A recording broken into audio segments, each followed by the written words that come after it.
to celebrate the spirit of mother languages.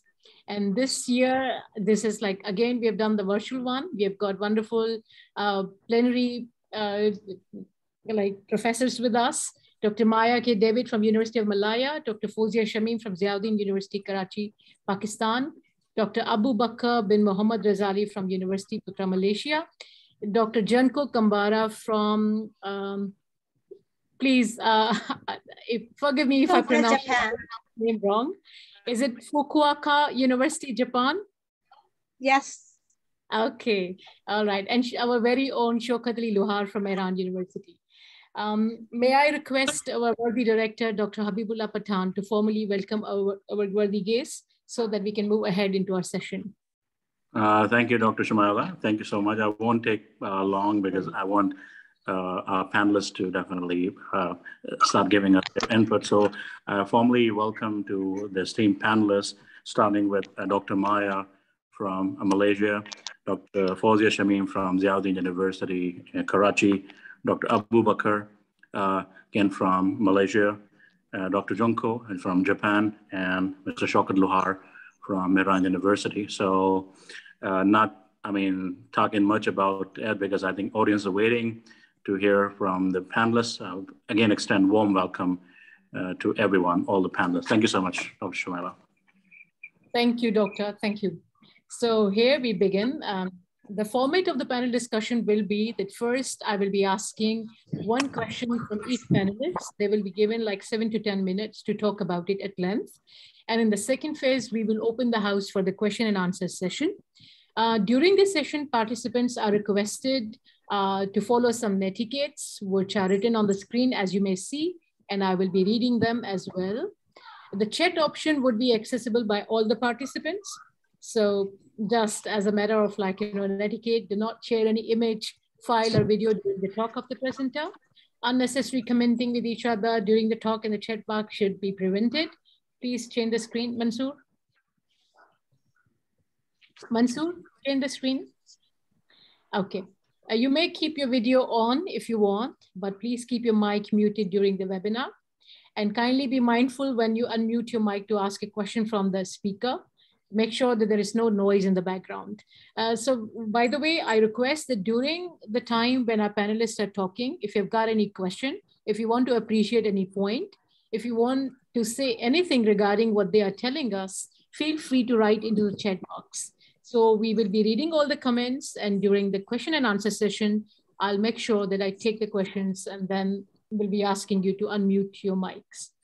Change the screen. Okay, so now we are formally beginning with our very first professor, Dr. Maya Khemlani David. Professor Dr. Maya Khemlani David has been renowned for a lifetime contribution to social linguistics, especially the language of diaspora communities. She was a professor of social linguistics in the Faculty of Languages and Linguistics of the University Malaya, Malaysia, and is currently honorary professor with the Asia-Europe Institute in the University Malaya. Professor Maya has published widely and is the author of more than 204 journal articles and book chapters. Professor Maya has been associated with the International Association of Research Scholars and currently serves as the association as its honorary vice chairman. She was honored with the Global LinguaPex Award for her continuous efforts in promotion of the revitalization of the world linguistic diversity to contribute to dialogue and peace. So Professor Maya, I've got a question for you. The world is witnessing, just a minute. Mansoor, have you stopped sharing the video? Shumaila, we can see the question on the screen. Madam, okay, wonderful. It's working, madam. Yeah, okay. So the world is witnessing disappearing of the languages. A third of the world's languages have fewer than 1,000 speakers left. Every 2 weeks, a language dies with its last speaker. So Dr. Maya, it mainly happens, they say, due to the language shift.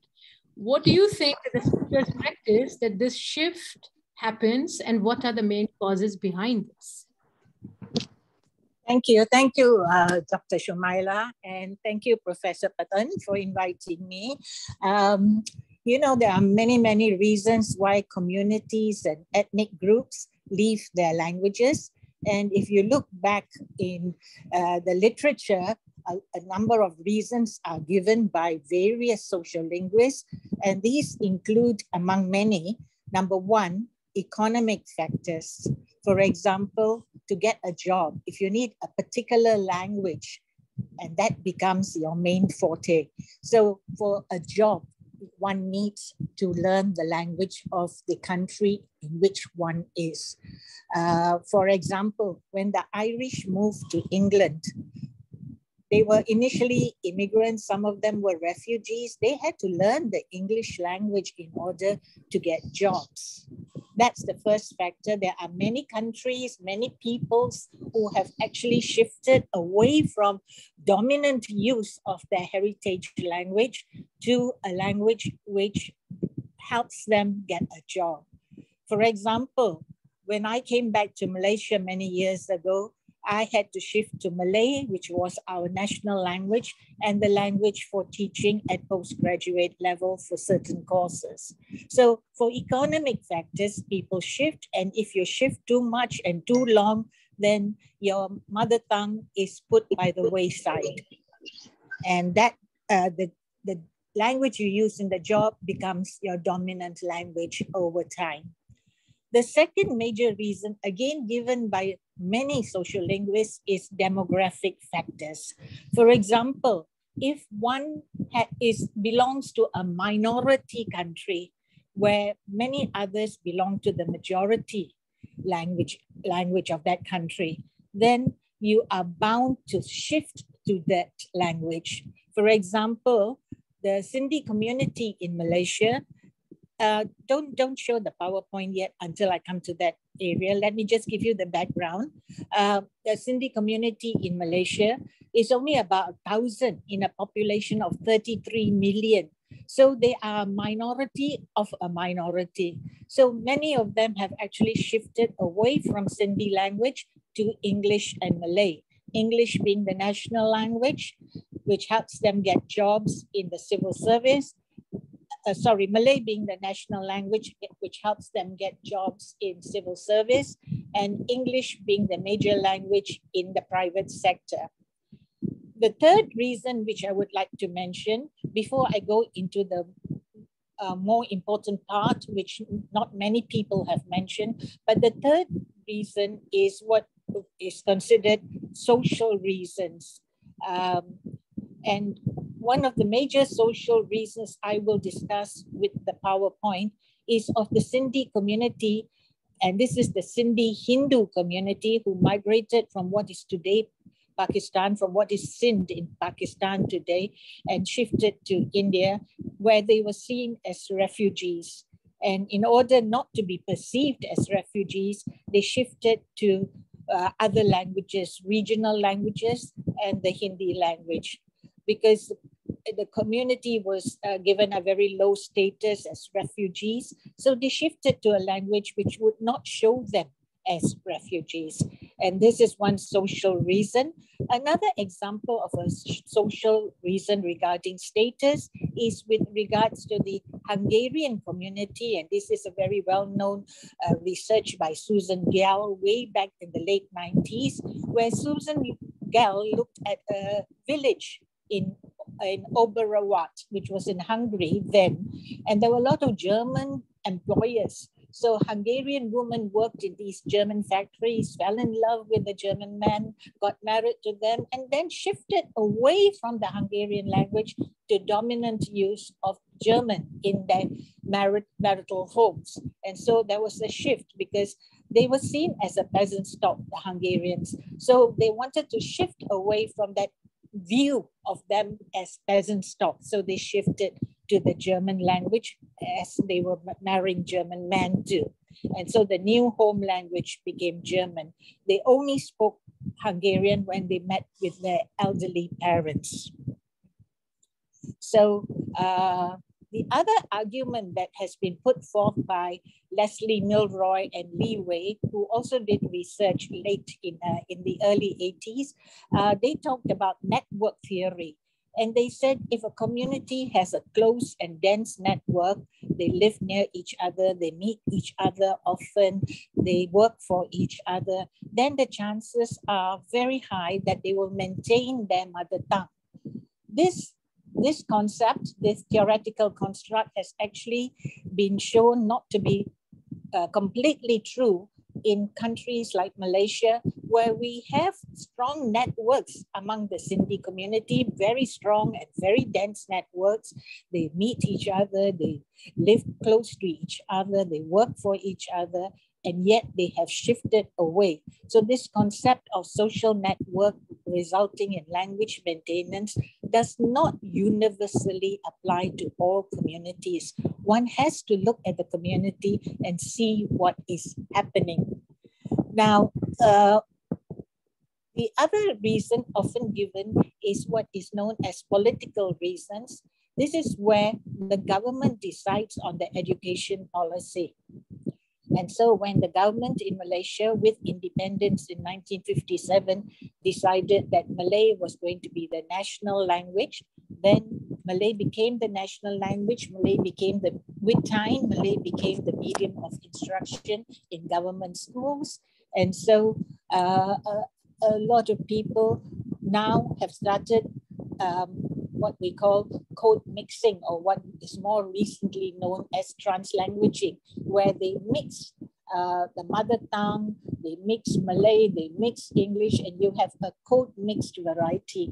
I have talked about this in a book called Language Choices of Malaysians, and we looked at different communities, and we noticed that in all the communities in the home domain, there was a lot of code switching and code shifting. Now, I want to move on to a reason which has not been given, and this is a historical reason, and it's related to psychological factors. So now we can look at my PowerPoint, where I focus on the Sindhi community in diaspora. I know we have a lot of Sindhis in Sindh in Pakistan, and but I'm talking about the Sindhi Hindus who migrated not only to India, but to different countries in the world.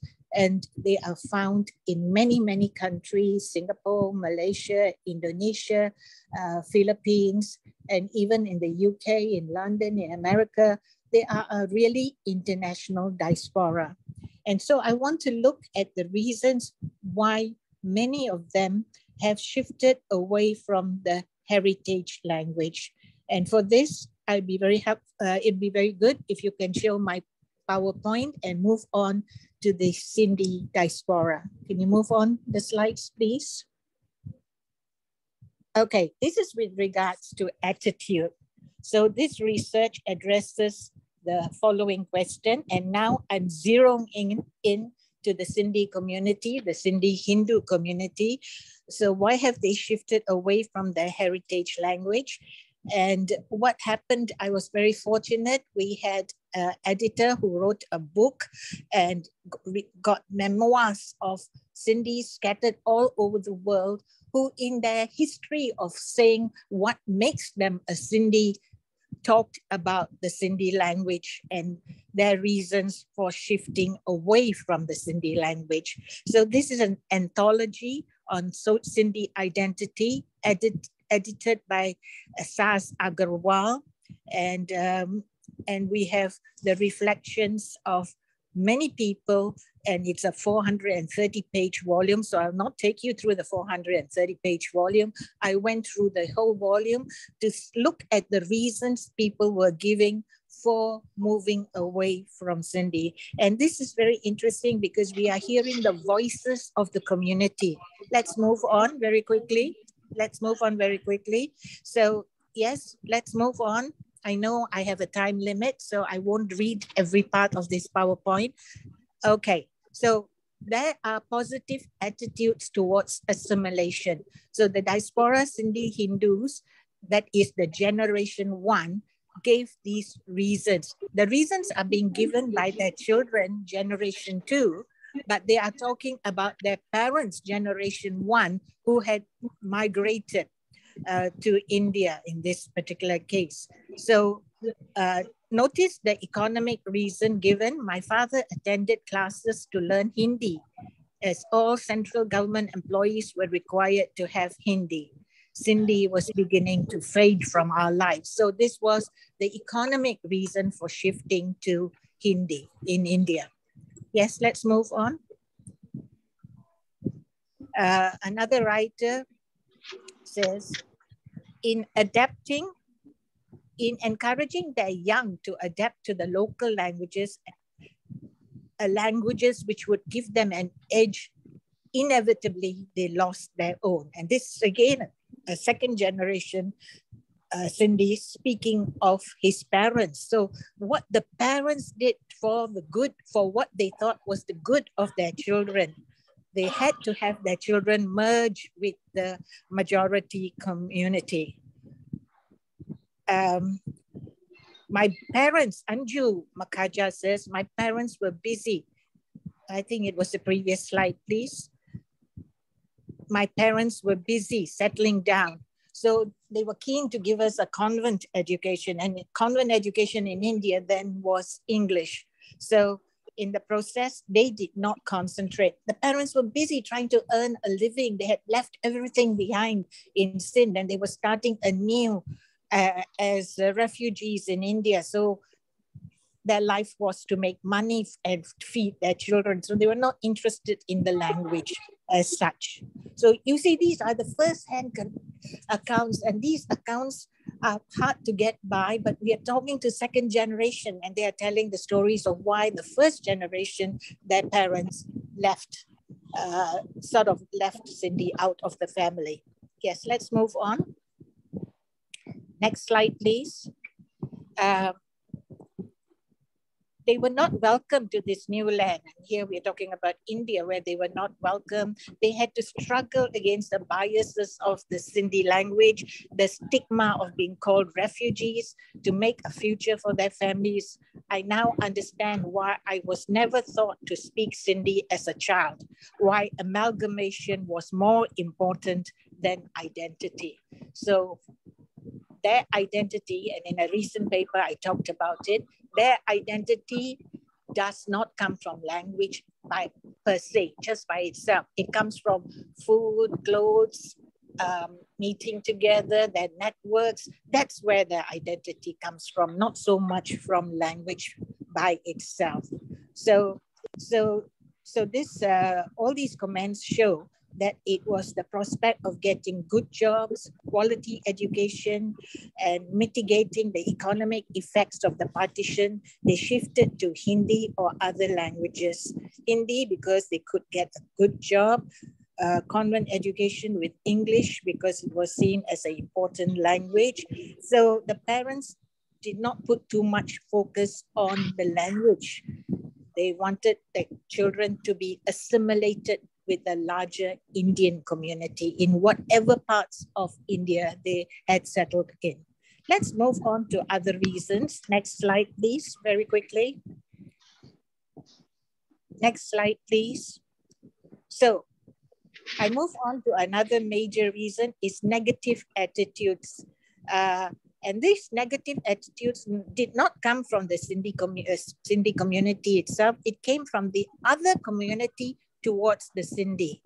And this Dharmendra Tolani, Sindhi businessman today, he says he remembers as a child, the teacher was saying to his friend who was not a Sindhi, and I quote, "You should be ashamed of yourself eating with a Sindhi, although you are not a Sindhi." So, and the other comment, Sindhis are well-known bankers, Sindhis are thieves. So these kind of negative comments and negative perception of the Sindhi community made them in a way not want to declare themselves as Sindhis. And to declare themselves as Sindhis, they had to use the Sindhi language. So the parents, the first generation, realized they didn't want their children to suffer these negative attitudes of other communities towards the Sindhi community. Let's move on. Next slide, yeah. People made fun of me. They called me Chindian Sindh. I was teased for my surname, for my language, my clothes. I have always been seen as an outsider. and I speak another language in the hope of being viewed in a favorable light. Sindhi in India is a secret language coded against an uncomprehending society. It lives in privacy, but even in privacy in the homes, it soon disappeared. And we are talking about second generation, speaking of the first generation. Today, there is a language revitalization webinars in India to revitalize the Sindhi language. But we're talking about second generation, now adults, senior adults, talking about what happened when what happened and what their parents did when they first came to India. Next, please. Next slide, please. So they were looked down by other communities in India.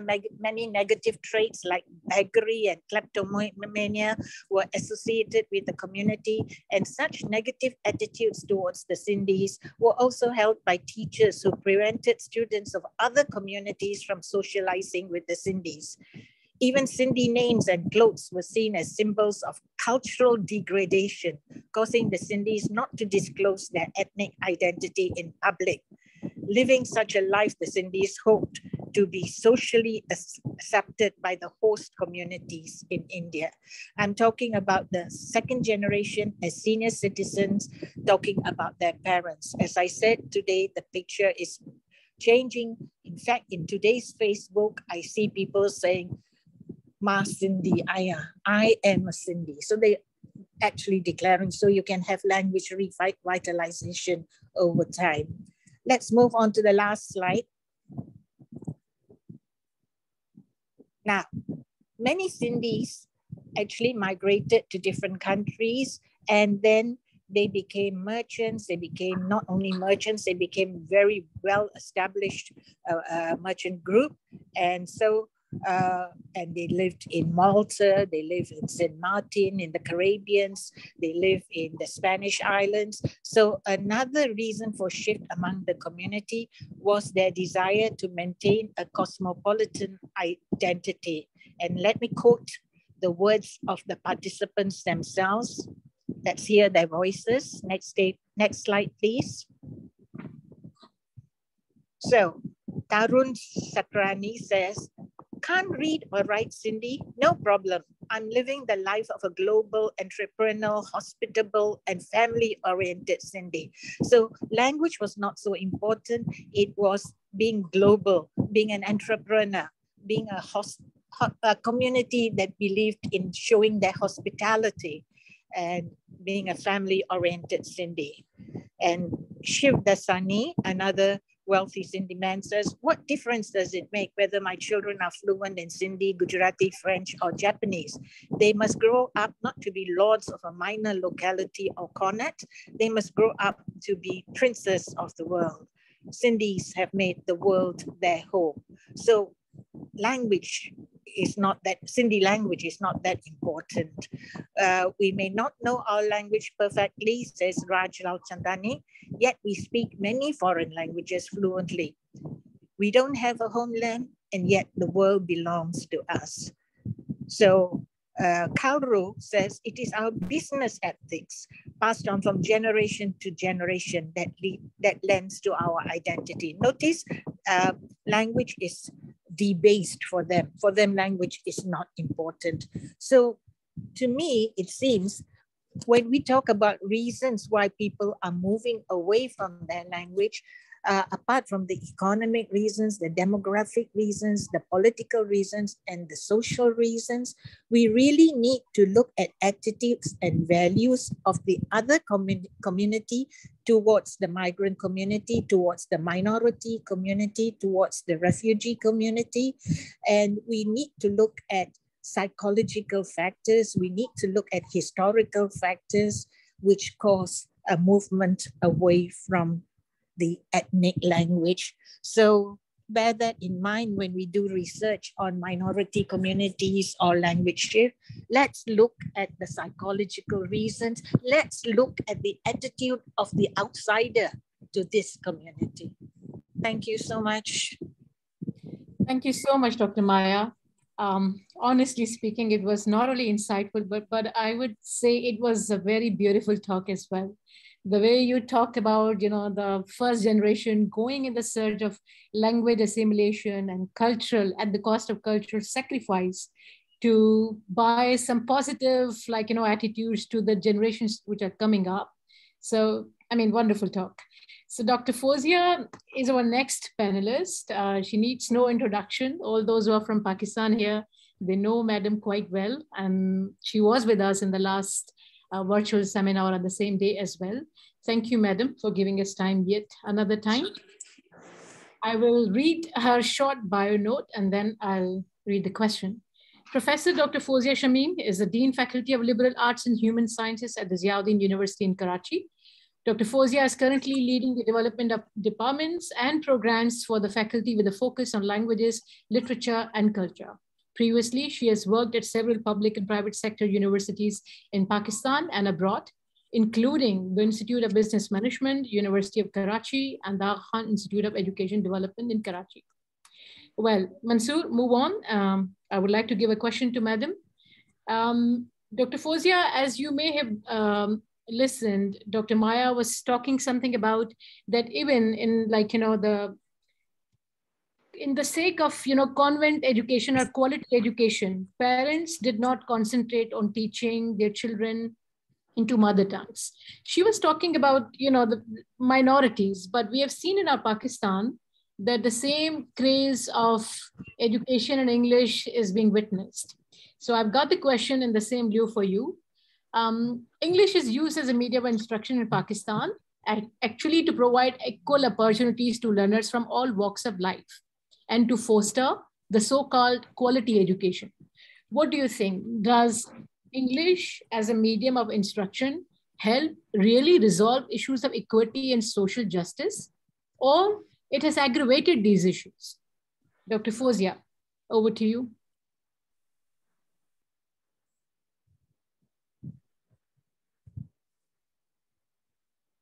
Dr. Fauzia, do we have you with us? Oh, okay. I'm sorry. I not switched on my video or audio. Thank you so much, Dr. Habib and Dr. Shumaila, I think, for this very great initiative of celebrating the Mother Language Day.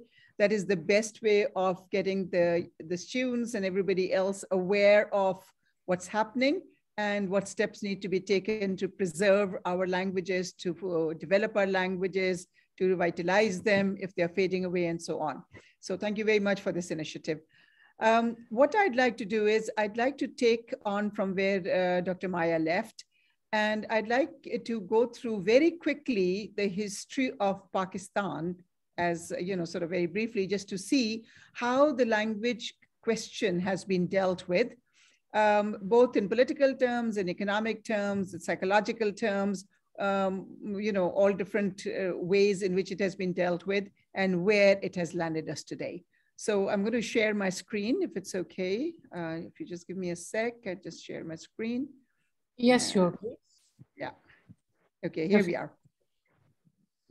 All right. For me, when we talk about mother tongue and other tongue is what I've gotten from Kachru, and we think about their role in education, for me, it raises questions of equity and social justice. And as I said, I'll take you very quickly through a few, the background, the historical background. What research tells us is that there are inequalities in education in Pakistan. People who are from Pakistan are very familiar with these inequalities, but for our audience and for our other participants who are not so familiar with Pakistan, I'll give you a very, very quick rundown, 2 minutes. This report that was published in 2017 about education and social cohesion in Pakistan said that there were at least 2 major reasons for this inequality. One was the 3 parallel systems of education, and the other was the language of instruction. And it says that they are actually perpetuating the inequalities and what we call now at least I call the linguistic apartheid, which has got all its connotations of economic and social and emotional things. So the 3 parallel systems of education, as I said, all the students here from Pakistan and all the participants from Pakistan are very familiar. We've got public sector schools, we've got private sector schools, and we've got what we call the madrasa schools. And they are all very different in different ways, but particularly they're recognized as different in terms of the medium of instruction. The private sector is the booming private sector, despite the fact that they are high income, low income, whatever kind of schools they are, they brand themselves as English medium schools. And the madrasas are getting into English medium, and so is the public sector now. So what does English medium actually mean for us? Thinking of the Constitution, what does the Constitution tell us?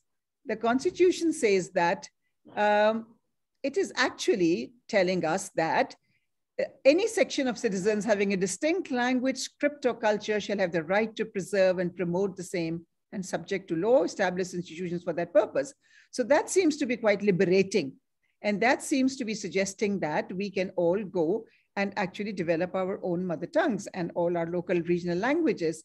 However, there has been a lot of ambivalence in the language, about the languages or language of instruction in the education policies that have come. So first, education was a federal subject till 2010. So we had education policies of 1998 to 2010, then National Education Policy of 2009. All these policies have actually not mentioned or tried to address the question of language of instruction in any explicit manner. And the reasons are always political, because people don't want to pin down on any one language, lest all the other communities get upset about it. However, in 2010, we had the 18th Amendment, after which there was a decentralization of education in Pakistan, with education becoming a provincial subject now. And then we had provincial sector plans, education reform plans of all the different provinces. And surprise, surprise, the language of instruction is different. Then people are not sure. They had experimentation done. For example, Punjab did experimentation with using just overnight, just sending out a notification to everybody saying, from tomorrow, English will be the medium of instruction in all public sector schools. And that is because we want quality of education and we want equal opportunities for everyone. You can imagine that a lot has been written about the failed Punjab experiment. And the reasons are very clear for educationists. Everybody knew it, that without any planning, of course, that's what's going to happen. So at the end of this experiment, the students neither knew their own language, they didn't know the Urdu, which was their national language, and of course, they didn't know any English. But also, their grades suffered because they did not, the content knowledge was also not there. And that was the evidence. The medium of instruction, according to, as I said, before this happened, English was only 10.4%. But with all these policies happening, with all these policies that are going around now, without a clarity, without being informed by research, everybody seems to be saying, use English as a medium of instruction. Why? Because English is equal to quality. Now, these are perceptions and attitudes, something that Dr. Maya talked about, that perceptions and attitudes that English gets associated with quality of education. Well, we all know that that is not the case, particularly if it is not taught well. Lots of research in Pakistan has been done about English, about mother tongue, about policy. And so if you want to go, and check on the needs and wants of the end users, the students, Mehboob conducted a study in 2014. And the students said, that's the title of his article, no English, no future. So that's what the students and the parents feel. These are the end users. I did a short, an article on language and development policies, particularly focusing on the higher education institutions. And the discourse, the narrative that was put forward was that English is the language of development in Pakistan, and therefore everybody in higher education institutions all should be through the medium of English. So you see how the narratives are woven, or how there's within this context of politics, development, economic futures, social. So language is not a separate thing. In terms of language and identity, I did a study once again in 2018 on Urdu English medium divide in Pakistan. And we did find that a child who enters an Urdu medium school, which is usually the public sector school, is actually doomed for life, because everywhere English serves as the gatekeeper. And if they don't have that proficiency in the language, then they are bound to not be able to get into good institutions of learning, or in the job market, they would not be able to compete with the others. So a very interesting study has recently been done, and which is about finding identity, equity, and economic strength by teaching in languages children understand. And this study has been done in Sindh only. So I'm going to just focus a bit on this study, and I would like us to think about, it is focusing on identity, equity, and economic strength. But what it has found is that it can only be done through multilingual education, mother tongue-based multilingual education. And there's it's not just a research study, it's a development and research study. So it's an intervention, development, and then a research study. And what it says is that begin with the mother tongue, which is the most familiar language, or I think a new term that they've coined is, because in Pakistan, we've got like 80 mother tongues, and sometimes more than 2 or 3 in the same class. So the most familiar language, whatever the most familiar language is around the community. And then as you move up to the ladder in terms of your schooling and go to the university, then English becomes the medium of instruction. So the model here is foundations in mother tongue, transitioning to a national language, and then using one national or foreign language as a medium of instruction from grade 8 onwards. So the idea is foundations, transition, and moving on, not just the stroke of a pen and overnight everything, the medium of instruction is changed. By the way, in Punjab, they've gone back after the failed experiment, and now Urdu is the medium of instruction in early grades, according to the latest policy that has come out from them. We all know about the benefits of mother tongue-based multilingual education, so I will not go too much into this, but we all know that it facilitates cognitive understanding. There's the academic utility because people can learn, it builds the foundations. And of course, there's the social belonging and identity that you have, self-esteem, you have confidence. And of course, parents can be part of the children's education because there's no generation gap between children know English and parents would not, as is the case in many of our rural communities in Pakistan. The recent policy decisions, interestingly, which is the very, very recent single national curriculum, once again, going back to a federal intervention or a federal policy, is talking about what they call a bilingual process of education. And there's no clarity again about, so some subjects have to be taught in Urdu, some have to be taught in English, and it's not clear how foundations will be built in one language and how that foundation will lead to the child learning another language, because we are not living in a bilingual community. For example, the majority of the children, we are all bilinguals and we all know 3 languages, but we are not immersed in the same situation as in French-Canadian experiments that were done with bilingualism, that the 2 languages are not found in the community equally, and particularly in rural communities where the mother tongue is very prevalent or is the most familiar language for the children. So the single national curriculum, despite the fact that it is a very new policy, is once again not taken all the research evidence that I've just presented into consideration and has gone on its own tangent, unfortunately. So how is English as medium of instruction widening the gap between the life chances of haves and have-nots? There's a lot of evidence in literature. Lots of studies have been done in Pakistan, which are particularly the ASR reports that come almost every year now by Adara Taaleem-e-Agahi.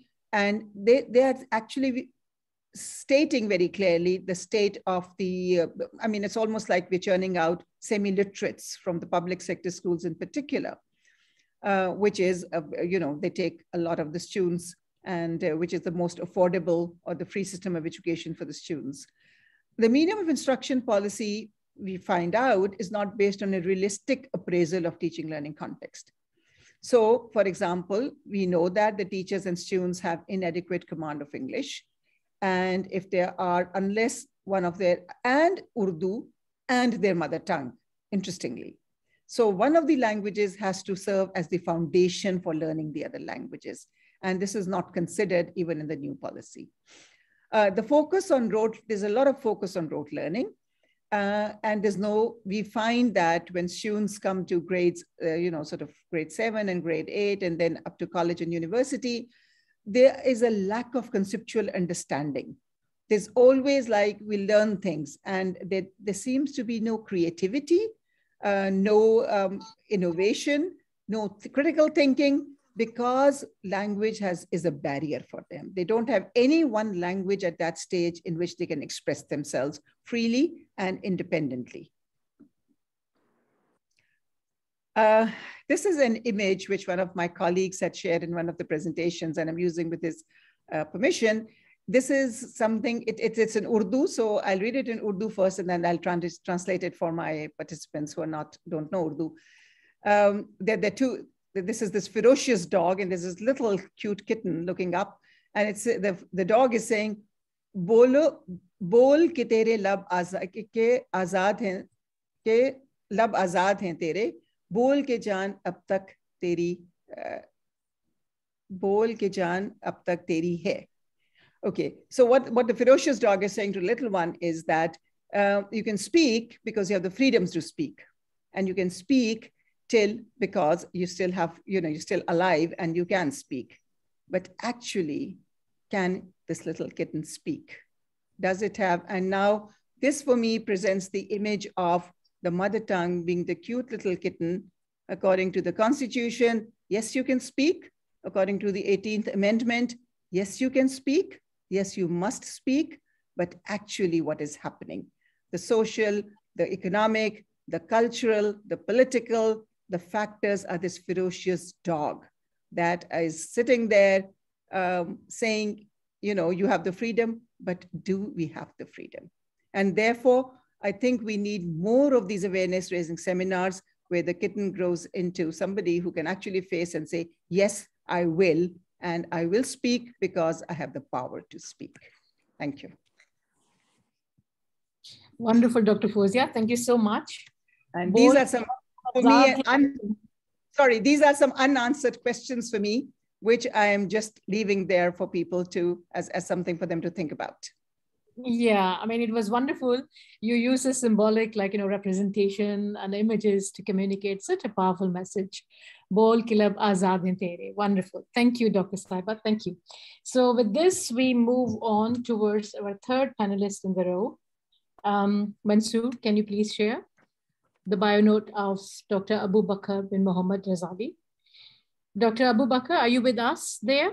Yes, I am. Thank you very much for having me. Okay, wonderful. So first, I will read the bio note of Dr. Abu Bakr and then the question.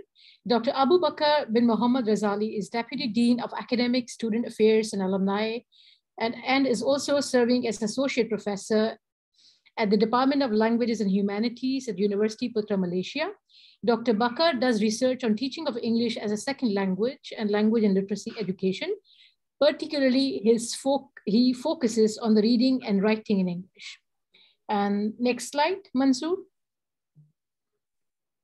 Dr. Abu Bakr, you may have listened Dr. Fauzia talking about the Pakistani scene, in which she historically took us in a journey from 3 parallel systems of education, and she brought us into the recent policy of single national curriculum. She was showing to the public how these all policies have been failed, and then how and why, what is all this happening. So we would like to know something about Malaysia now. So for you, the question is, sociolinguists often visit and revisit the ongoing tension between the linguistic capital associated with the languages of socioeconomic mobility, cultural values, and identity values of the local languages. So taking the case of Malaysia on board, how do you see the status of Malay language and English language in the educational and social setup of Malaysia? Do they really coexist with each other peacefully? Or do they also suffer or in contention with each other, just like Pakistani context? Over to you, Dr. Saab.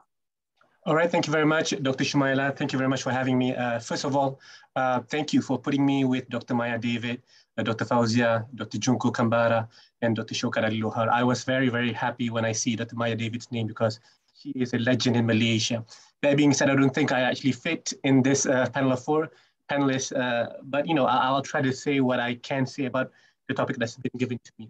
Also, please, I apologize because I've prepared the slides a bit early, like 2 weeks ago, and I was not really quite sure where I was going with that. I was focusing more on the reading and writing aspect, but I think having heard Dr. Maya and also having heard the wonderful Dr. Fauzia, especially when she was telling us about the history and also the current situation of education in Pakistan, was very astounding.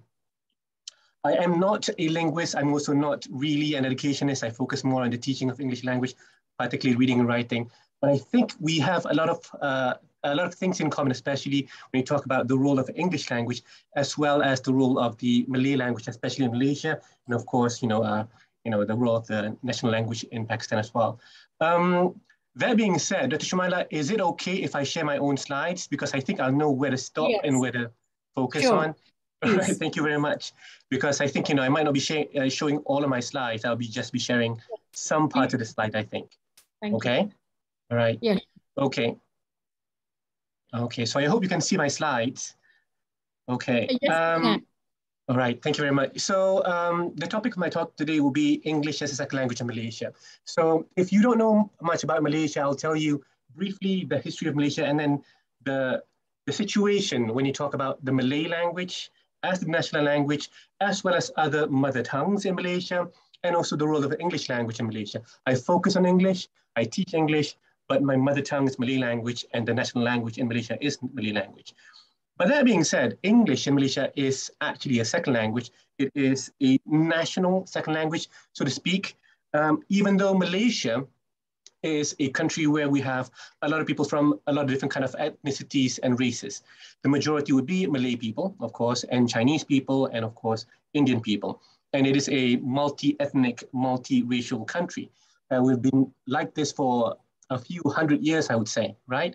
That being said, we've also been occupied a lot by a lot of countries. Actually, we've been occupied by Siam, by China, by Portugal, by the Dutch, by British, by the Japanese during the World War II, and then by the British again, and then we gained independence. As a country, Malaysia is actually still very much 65 years old, an infant in terms of a nation.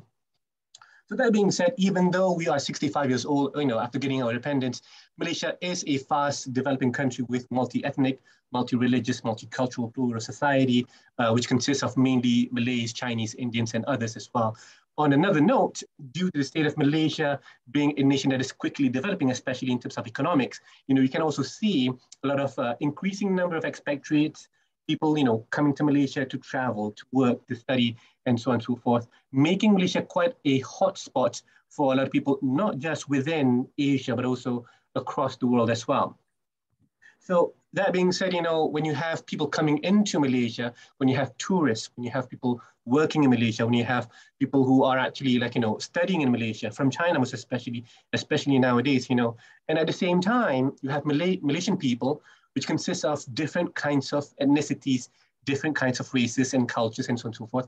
You have Malay language as a national language, but you also have Malay people, you have Chinese people, you have Indian people, and you have other people who might actually speak other languages as their mother tongues. Chinese people might be speaking Mandarin as their mother tongue, and Indian people might be speaking Tamil as a mother tongue, even though the Malay language is actually the national language of Malaysia. But what ties everything or everybody together would be, I would say, and it's just my opinion, the English language. So the English language holds a special and sometimes interesting, colorful place in Malaysian people's hearts, right? It is, if I can try to summarize this in a relationship kind of way, it's like the Malay language and the English language is in a mature marriage, okay? In which, in a marriage, you always bicker and fight, but you also love each other. And you know how to, show a good facade in front of people to not show that you're actually fighting with each other. And then you also know that you can actually benefit from each other and support each other, right? So that being said, the English language in Malaysia is a second so-called national language, and you have people coming in. And it's quite important as well because of its role as an international language all over the world, for commerce, for education, for social status, for employment and everything basically. So when you have, this, relationship between the two languages, it's actually quite interesting to see how they complement and also in contention with each other. The question that Dr. Shumaila posed to me was actually very, very interesting because it would show you how much these two languages need each other to support one another. At the same time, they also sometimes bicker and fight with one another, especially the people who speak these languages, okay? So when you talk about education in Malaysia, most especially, I think I'll stop my slides here, but I'll be talking especially from my point of view, especially in relation to trying to answer Dr. Shumaila's question. So when you have English education in Malaysia being virtually, traditionally impacted by the British education, so much like Pakistani education, we also have religious schools like madrasa. In Pakistan, we have religious schools in Malaysia. We have convent schools in Malaysia as well. And we have, different kinds of institutions, especially before the independence. And now these institutions still alive and they're carried forward towards, the future, right? But that being said, of course, we have a lot of things happening in between Malaysian independence and now, the changing of the national policy, focusing on Malay language as a language of unity, especially after pre-independence, 1956, 1957 in Malaysia. And then 1960, we changed the policy to focus more on the role of English or the Malay language and kind of neglecting the role of English language. And then 1990s, 2000, we focus again more on the English language because we know that English language is actually quite a powerful language to be used in relation to employment, education, and most especially nowadays, social status, right? So when Dr. Shumaila asked me about, whether they're actually in contention with each other or are they actually in harmony, I would say it really depends on the situation.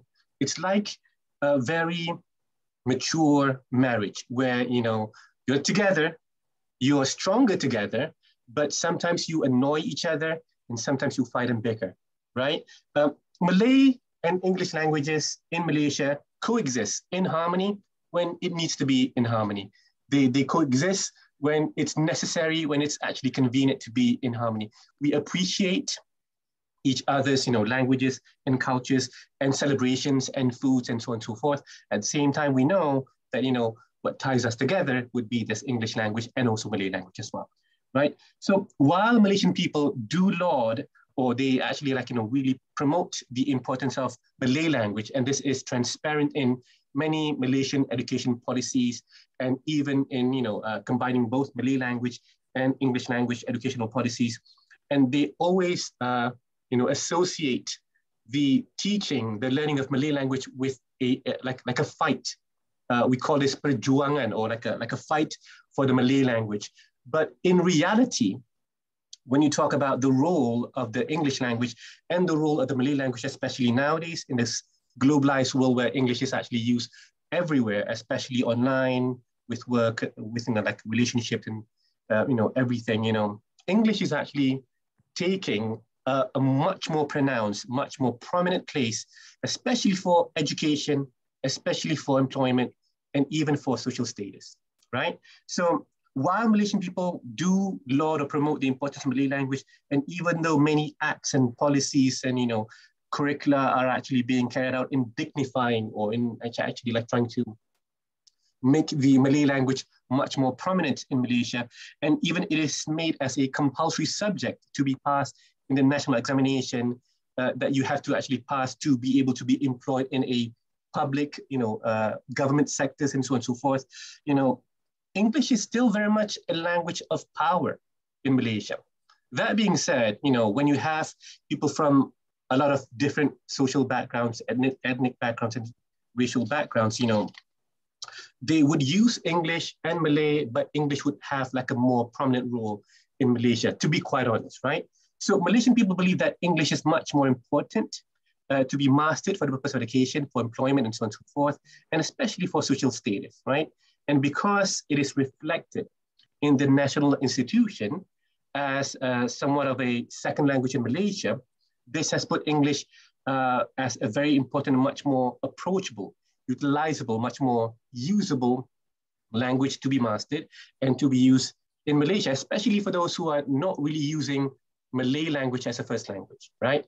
And I'm not just talking about Chinese people or Indian people or other people. I'm also talking about Malay people who do not use Malay language as the first language. And we do have people like that as well, especially when you have the English language in a position of power where they can actually use English language to bring themselves up the social ladder of, status, basically. You would have people who are actually being born overseas and coming back to Malaysia. They're Malay people, but they're speaking English as first language. They're not really appreciating much of the Malay language and culture and so on and so forth. So that being said, there's also a big disparity, especially in terms of the social strata in Malaysia as well, especially when you talk about those who are affluent and those who are not so affluent, the underprivileged.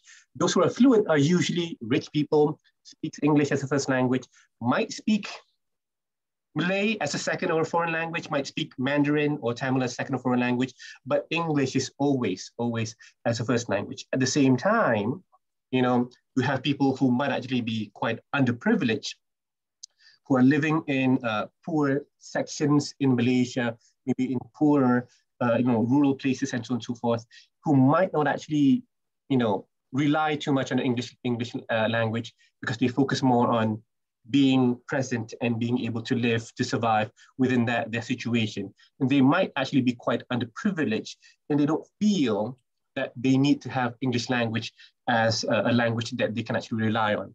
That being said, because of this disparity, those who are actually quite affluent, they would use English as a tool to always, keep themselves abreast and also to climb the social ladder, to get better employment, either in public sectors or even in private sectors, and to be able to, be, more established and more affluent.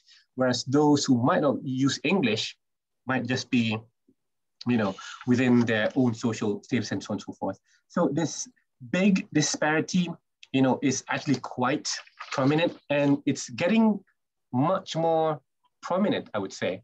And this is because I would say sometimes we focus so much on the English language, on the mastery of the English language, not just those who do not speak Malay as a first language, but those who are actually speaking Malay as first language as well. They focus more on learning English, and at the same time, they are actually forsaking Malay language, forsaking their Mandarin language, forsaking their Tamil language. You can see a lot of young people nowadays, when they learn English language, they can actually score English very, very well, right? But when they, take examination for Malay language or Mandarin or Tamil, some young people nowadays, even though they're Chinese, they might not even be able to read and write in Chinese. They can speak, maybe listen, understand, but not really able to read and write. Some of them, right? And this is the same thing with Malay people as well. They're supposed to be able to read and write in Arabic letters, in Jawi we call it, but some of them might not be able to do that, but they can actually speak and use and read and write in English quite well. If you ask people in Malaysia nowadays, especially when it comes to what is the most important language to them, they would say, of course, English. Why? Because with English language, you can actually get, better employment, better friends on Facebook and on Instagram. You can get, better education. You can actually have a higher social status. And that's why when you talk about the Malay language, the national language, or even other languages that is regarded as the mother tongues by Malaysian people, it's almost always put to the side, which is quite sad. That's why people always associate the Malay language, especially Malay people, with the the fight for the struggle, right? Perjuangan, they call it, right? So that being said, to me, if you ask me, especially like, if they're actually in harmony or in contention with another, they are living in harmony when it needs to be in harmony. You can see a lot of, movies and advertisements where they always, have the two versions of the language, one in Malay language, one in English language, and sometimes even in Mandarin and also like in Tamil language, and you always see like movies, they would actually have all the races over there, the Malay people, the Chinese people, the Indian people, and they all speak Malay, but sometimes they speak English and so on and so forth.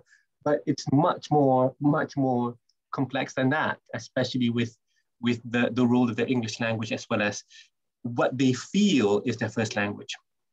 To me, if you ask me if they're living in contention with one another, they are, but they are also coexisting as well. It's not a very happy coexisting, but there are some good times. That's why it's like a difficult marriage. That being said, I think English is a very important language to master, especially in a plural society like Malaysia, because you have people from outside of Malaysia. You have Malaysian people who might not speak Malay or might not speak Tamil, might not speak Mandarin. So English is the language that ties everything together.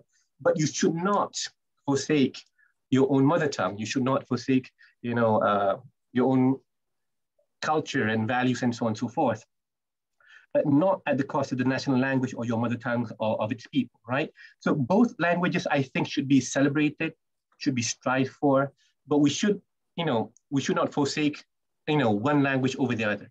We should always, appreciate more languages. In fact, the way I look at languages is like we look at European countries, right? They speak, if you go to Netherlands, they speak Dutch, but they also speak English and French and, and Germany and so on and so forth.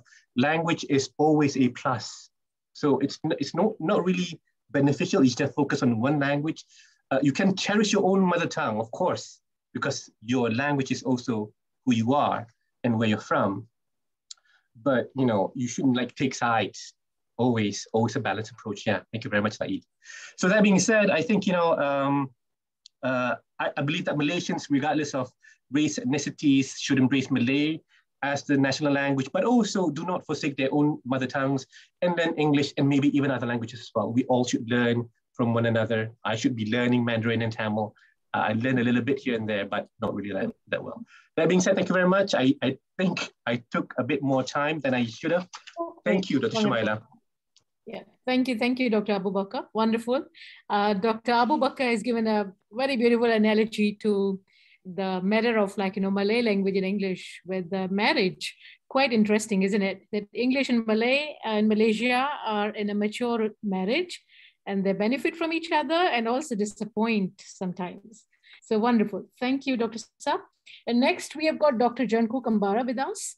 Dr. Janko is a PhD in Applied Linguistics from Rikai University. And currently she's working with Fukuoka Institute of Technology in Japan. Dr. Janko, do we have you with us here? Are we audible to you? Yes. Dr. Janko? Okay, wonderful. So for you, for now, we were just in Malaysia listening. What is the status that Malay language enjoys in Malaysia? Now coming towards Japan. I've got a question for you. What is the current status of Japanese language in the presence of English language in education in Japan? And what are the problems of non-Japanese speakers, particularly the socio-linguistic problems in ESL and EFL setting? Over to you, Dr. Janko. Okay. But hearing two speakers, so I feel like I'm alienated, because Japanese linguistic and sociolinguistic circumstances quite different from yours, I think. So maybe not interesting, but I have to talk. Let me share.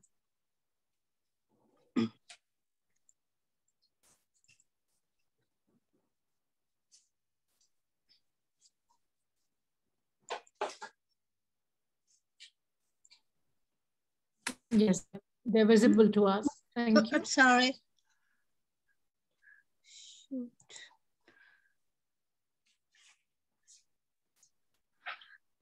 Oh. It's somewhere on the right side.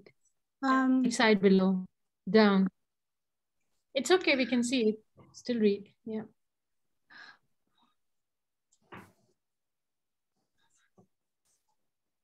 I do not share the, but I can't see, oh, see.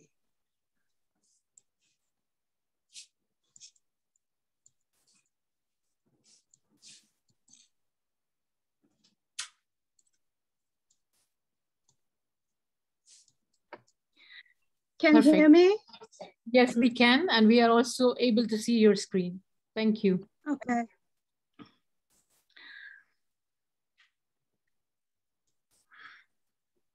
I have two topics. One is about the current status of Japanese language within the scope of English education in Japan. And the other one is about Japanese language education for foreign students, briefly. Firstly, there is no law that defines Japanese as the official language of Japan. Although the Japanese language is dominantly used in the society, so we can say that it is the de facto national language. So Japanese students learn all subjects except for languages in Japanese from the elementary to university levels. However, when it comes to English ability of Japanese junior high and senior high school students, for example, are quite low. Look at these percentages. CEFAL, the Common European Framework, the CEFAL A1 junior high level is the graduate from junior high.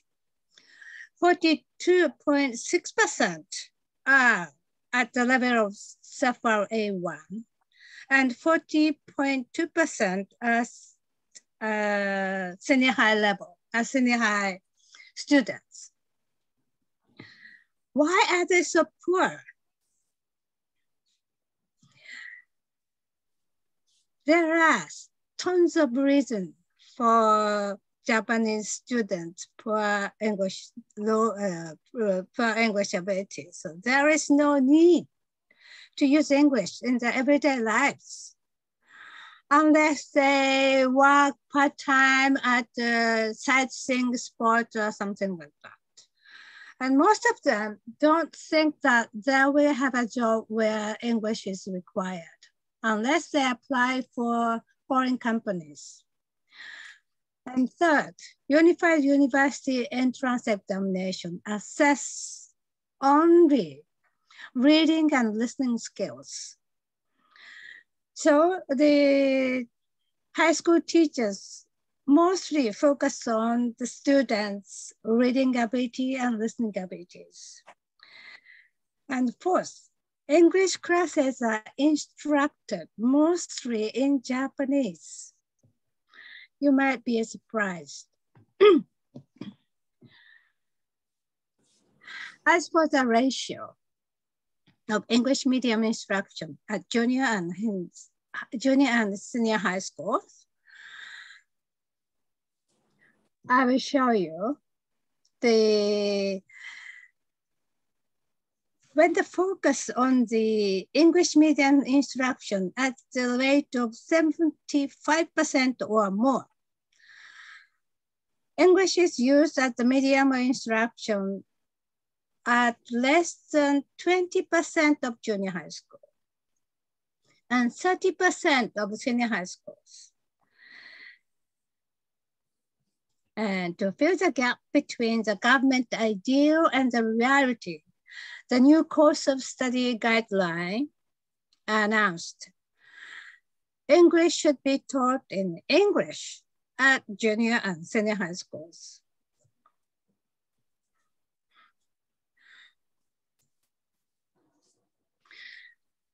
But here are a counter opinion regarding English only instruction.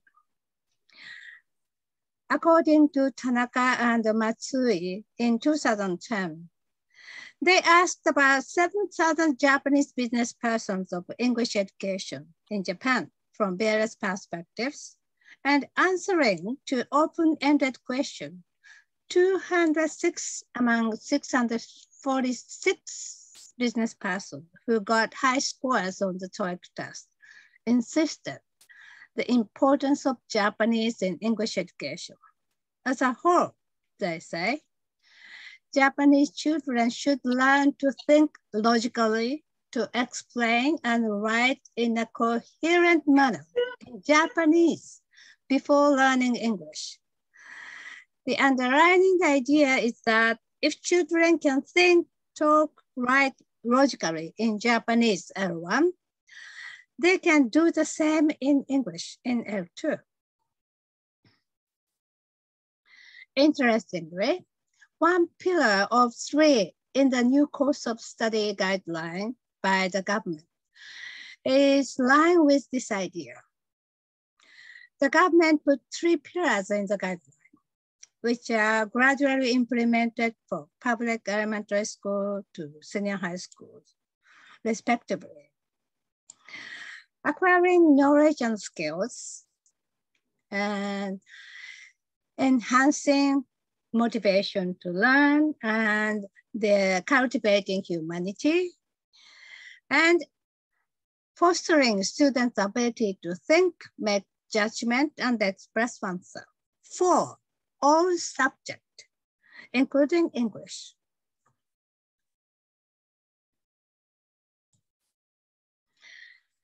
There are 2 theories to support this idea of utilizing L1 in L2 learning. One is the interdependent hypothesis by Cummings, and the other one is dynamic bilingualism or translanguaging by Garcia and Wei in 2014. Interdependent hypothesis suggests that in learning and L2, the use of native language or L1 stimulates the learner's thinking skills, which are to develop his or her L1 and L2 literacy. And the concept of dynamic bilingualism or translanguaging is that there is but one linguistic system with features that are integrated throughout. This means there is no one language or the another. So we have one linguistic system in our brain, it says. So according to Baker in 2017, he defined translanguage pedagogy as the planned and systematic use of 2 languages inside the same lesson. So now we have to wait and see how the government plan will work for the next several years. Next, I will briefly introduce how foreign students living in Japan are learning Japanese language and what are the problems. Strange to say, foreign students have no legal obligation to receive compulsory education in Japan. There have been many efforts from teachers and parents locally supporting foreign language. Japanese language has just begun starting in 2019. It is called the Act of Promoting of Japanese Language Education. According to the Act, teaching Japanese language to all foreign residents are enacted.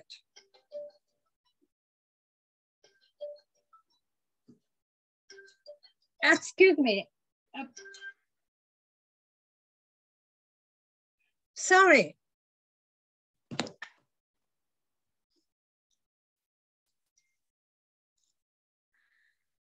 Next, according to the government, the number of foreign students who are eligible to enroll in public school is 124,049, but 15.8% of them are not attending any schools.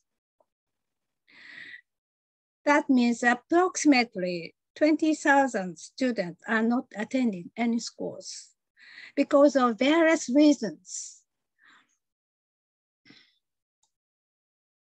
So I don't feature this matter this time, but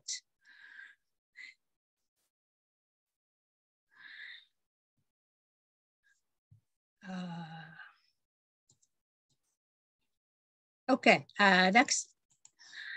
So the other problems regarding Japanese language education. It is hard for teachers to catch up with the new system. And second, some parents are not aware of the need of their children because their children can speak. I'm sorry.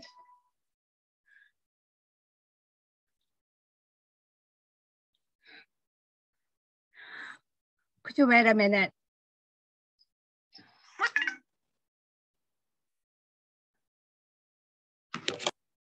I'm so sorry.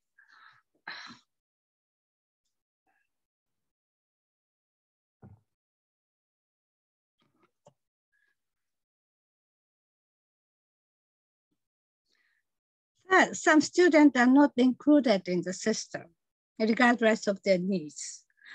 Because the 2 and 3 are about the children who can speak Japanese fluently, but they cannot catch up the school subject.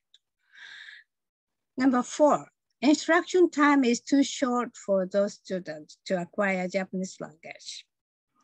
Number 5, too many Chinese origin words undermine those students' motivation to learn Japanese. I will tell you later.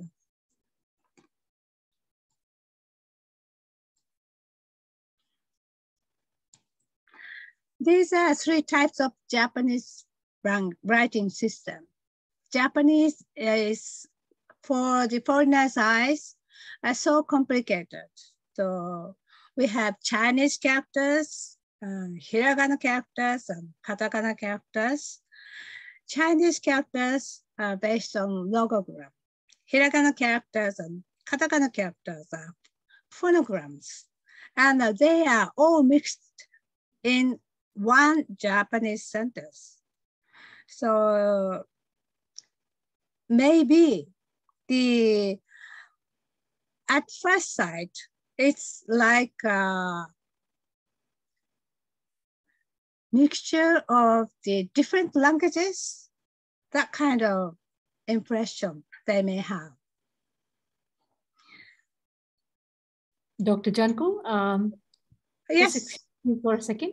May I draw your attention towards the time? Actually, it'll be good if you can sum up in 2 to 3 minutes so that we can move towards the 5th panelist and the question answer session, because we're having a lot of... I will finish when 2 minutes or so.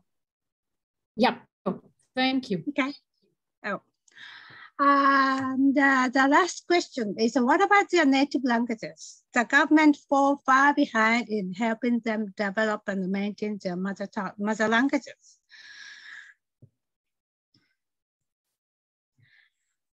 So as I said, acquiring the academic Japanese necessary for reading and writing is challenging for foreign students. So according to Cummings, the interpersonal communication skills, to acquire interpersonal communication skills, it is called BICS. It will take 1 or 2 years. However, as for the CAP, cognitive academic language proficiency, it will take 5 and more years to acquire that. And in addition, as I said earlier, too many Chinese words undermine those students' motivation to learn Japanese. So many problems are ahead for foreign students. And some of the Japanese students have the similar problems regarding the Japanese, and especially too many Chinese words. And lastly, I'd like to ask your opinion about my idea of the Western view of the thinking style and the Oriental or Japanese way of thinking style. In Western rationalism is the base of the English, I think. The base is the Western rationalism, and on that, the Western culture. On that, English culture. These are so coherent. But in Japanese history, about 115 years ago, all of a sudden, Western culture imported. And before that, Chinese culture was imported. And after the World War II, English culture was imported.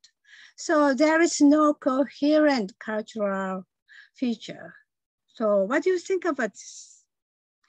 I think there are similar phenomena you may have. So I'd like to hear your opinion about this diagram. Thank you for your attention. Sure. Dr. Junko, thank you so much. We will be taking Q&A session, and during that we will take certainly views of audience on this. So yeah, I mean, the concept of English classes being conducted into the regional languages such as Japanese in your context is very much familiar to us. It happens in Pakistan as well. So over to our last panelist, Shaukat Ali Luhar. Sir, do we have you with us? Are you there? Shaukat, are you able to listen to us? Yes. Can I close my video? Yeah, sure. Okay. Shaukat, are you there?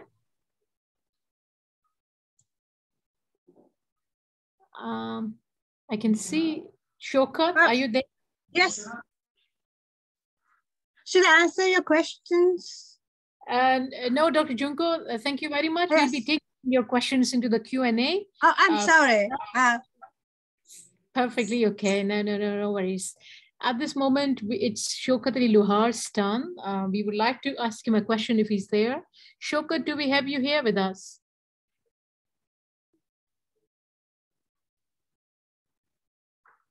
Looks like some technical glitch at the side of Shaukat.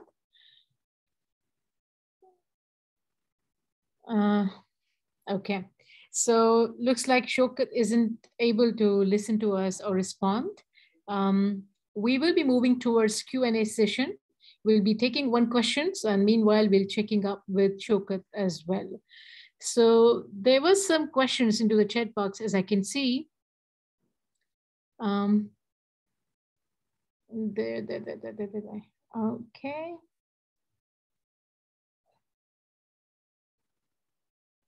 Okay, so there's a question by Muzammal Shah. It's a question to all the panelists. Anyone can volunteer to answer. He has a question that in such situations where our mother tongue is in danger and is not given much importance because of the dominant languages and cultures, what should we be doing to save our mother tongues? So any panelists who would like to volunteer to answer? Dr. Fauzia, Dr. Maya, Dr. Abu Bakr, Dr. Junko? Can I say just a couple of words what we might be able to do, and not as educationists and academics, but as parents? Sure. As parents and as probably teachers who advise parents, because I think that when you tell when teachers tell parents to start talk to their young kids who are 2 years old and 3-year-olds as they come in, and they're told, please speak to your kids in English.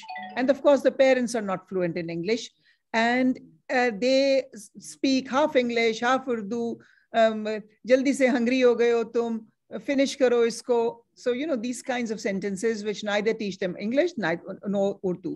What I suggest is that we as educationists should tell the parents to teach the mother tongue first.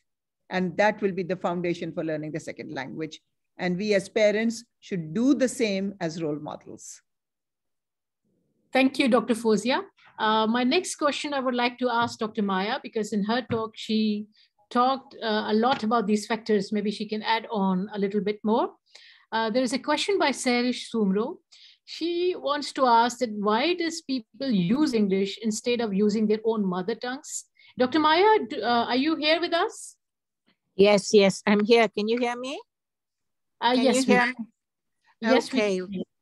So, So I'm reading the question again. Sarish wants to ask that why do people use English instead of their own mother tongues at home, even if they have a choice to speak in their own languages? well, I can give you the example of the community I studied in Malaysia, a very detailed study where we looked at the Sindhi community. The children were going to schools where at that time, English was the medium of instruction in all schools. This was soon after the British regime and before Malay became the national language for the government schools. And so what happened was these children were spending large part of their days in schools where they were speaking with people from different ethnic groups in English. English was the medium of instruction. English was the language of interaction. Most of the day was spent in schools. And when they came back home, and I'm talking here about the Sindhi community, their fathers generally were of the merchant class who were selling material to the British colonials. And so their fathers were also proficient in English. So the fathers tended to speak even with their own children in English automatically because they were using English with their customers most of the day, practically living in the shops. And so what happened was the language of the home then became English because the siblings were talking to each other in English, in the school, outside the school, in the home. The parents, the father was speaking in English. The elderly people in the home had to learn Malay to speak with the housekeepers or with the gardeners. And so the grandmothers were then using Malay with their children because the children were speaking English to them and they were speaking Malay with them. So there was non-reciprocal language use. But the dominant language of the home, and this is surprising because now Malay is the national language, but at that time, English then became the dominant language of the home. And because these kids were also going later on, the children of the second generation were also going to private schools where English was the medium of instruction. So the parents were speaking English, the second generation parents were speaking English, the younger children, the third generation spoke English, and English then became the home language and the language of intra-community interaction. So when Sindhi meets Sindhi, English was used for the large part. And I'm talking about the second generation and the third generation, not necessarily the first generation. Thank you, Dr. Maya. There is one more question from Athiya. She has raised hand. May I request you, Athiya, please unmute yourself and ask the question.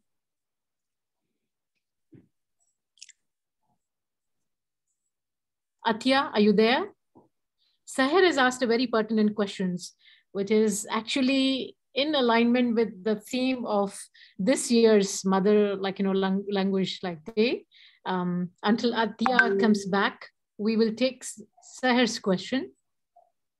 Okay, just give me a minute. Yeah, Sahir wants to ask, how can we integrate technology for promoting our indigenous languages? Dr. Maya, Dr. Fauzia, Dr. Abu Bakr, and Dr. Junko, and you would like to answer this question. How can we integrate in 21st century where technology is taken as one of the vital things, just like food is important for the body. So to live in 21st century, technology is everything, isn't it? So how can we integrate technology for promoting our indigenous languages? If I can answer that question, I did a research. I did a research looking at the use of webinars, FaceTime, and mainly webinars. Every night, I've noticed, every night there's a webinar in Sindhi, in the Sindhi language. And I think the idea is to promote the use of the Sindhi language. But I noticed that some of the responses are in a mix of Sindhi English, that code mixed variety that I mentioned earlier. But for me, it has been personally, for me, it has been a great learning lesson in the sense it has revived my dormant knowledge of the Sindhi language, and it has revitalized it. And it has, in a way, when you listen to the language every night, and this program comes on in Malaysian time at midnight every night for an hour or so, talking about different things, not necessarily how to revitalize the use of your language, but the actual fact that the language is being used actually does help to revitalize if you have a dormant use, a dormant knowledge of the language. But if you have no knowledge of the language, then I'm afraid it's what Dr. Fauzia said, where you have to go back and ask the parents to start to learn the language and speak the language with the children. Sure. Thank you, Dr. Maya. Shaukat couldn't unfortunately join us earlier. That is the reason we had to jump into Q&A. He has joined us, so maybe the last 10 minutes, we will be inviting him to give his comments more like a, what we may say, concluding remarks, and then an answer to the question as well. So Shaukat, are you there with us? Are you able to listen to us? I'm there. Very good, thank you. So Shaukat Lohar is our very own colleague, and he works as assistant professor in English at Mehran University of Engineering and Technology. He has been writing for 15 years in Sindhi, English, and Urdu dailies, and has got 3 books to his credit. So currently he's pursuing his PhD, and his areas of interest are literature, linguistics, language policy, planning, and indigenous languages. Shaukat, like I said, I have a question for you. Move on, yes. So maybe you can talk about this question and then give some sort of concluding remarks about this session as an entire as well. So in the search of better education in Pakistan, our nation is bending towards private school culture, which claim to be English medium. Dr. Fauzia has already talked at length about it. So we would like to know your opinion as well. What do you think is the role played by this kind of educational system in the language shift and maintenance of mother languages in Pakistan? Over to you, Shaukat. Thank you very much, Madam. First of all, I'm really glad to see a number of galaxy of scholars, and amongst them we are participating, and today we people are celebrating Mother Languages Day. That is really a tremendous delight for all of us. And this credit goes to you as well as Cell and Director Cell and Mehran University. Thing is that if we talk about the corporatization of education, like Chomsky said that first you go and deteriorate the public sector institutions and then privatize them. Very simple. So another thing is that if things are unclaimed, if not claimed by anybody, and definitely that would be claimed by someone. So vacuum was created, and then that vacuum has been occupied by private schooling, and private schooling has created the way Madam, Dr. Fauzia talked about the apartheid or otherizing system in Pakistan, that on the basis of language, we people have even then number of students come to us and they talk about, and we people have been too, that they say that even speaking of indigenous language or any language of mother tongue is banned in certain schools, certain colleges or private institutions. Okay, we have an English fever, we have high fee schools, we have low fee schools, and then we have the street schools, and then we have 2-roomed school, and then we just put over there board over there and just write this is English medium, this is Oxford, this is Cambridge or whatsoever.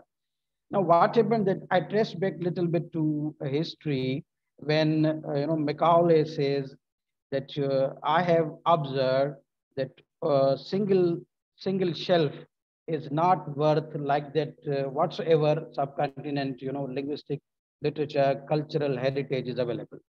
If this is a situation when single strike or single what you call it, the hammer like all things went into just in shadow. So that is why there were theaters, there were dramas, all things disappeared. Then afterwards, what happened that English people opened this English medium schools where only English employees, children were allowed. And even then they wrote over there that English, in clubs and pubs, they wrote that Indians and dogs are not allowed. Suppose this was the condition with the language.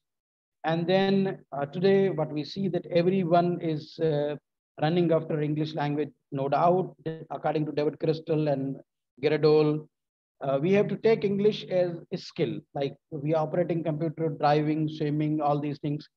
But if we are taking English as something which is somewhere, it is great barrier in learning.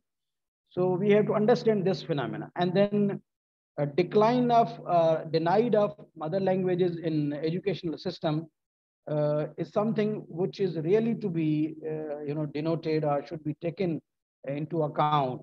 Like mother languages are unwelcomed in institutions, government sectors, power areas, especially in judiciary, banks, and number of armed forces.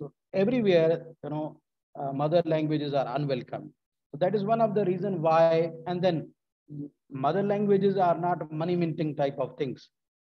You would see that every day English language has a accumulating wealth.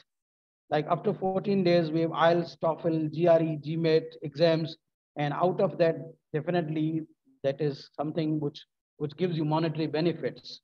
This is one of the reasons why we are resorting to English language, and then we are declining day by day with English, with our mother languages. So the reason is this, that are what we call it, like according to Edward W. Said, that like Orientalist and Occident, this difference was created deliberately. Those people who spoke Middle East Arabic language and our languages, we were considered different, and then those people who spoke English, they were considered different. So according to Philipson and Kangas, they say that there should be at least consideration with the language. Like Kangas says that there shouldn't be genocide of any language. Like we have revitalization of a number of species, same case should be the revitalization of a revival of our languages. A linguistic profile of Pakistan is really very rich. It is consisted of more than 76 76 languages, and it is a diverse culture. But unfortunate thing is that we people are not promoting our mother languages, only just for one day, and then we people are talking. And other thing is, we have seen that we feel ashamed of speaking our own language somewhere, even where there is a necessary. Talk about the Punjabi language, very beautiful, Waris Shah, and Baba Bulle Shah, Bahu, and number of great poets behind it.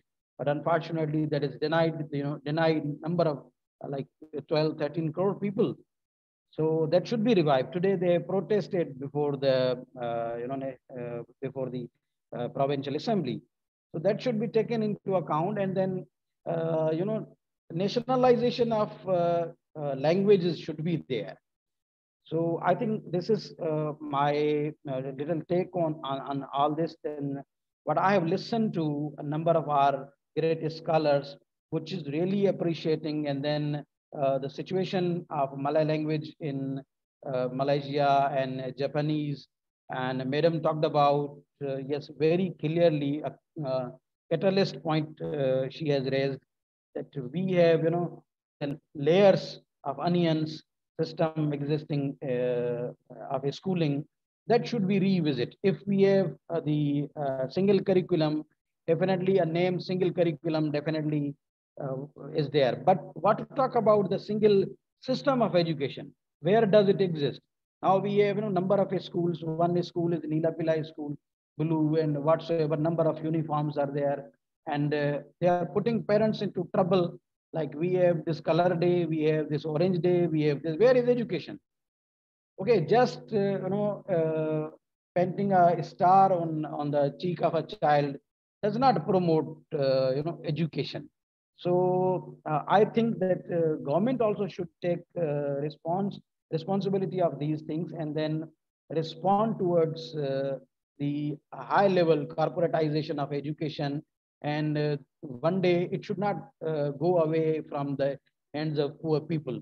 And poor people should be given free education, since it's the duty of the state that it should give security, education, health, and all these things. But unfortunate thing is that we have seen a number of issues that when you speak your mother tongue in these institutions, you are unwelcome.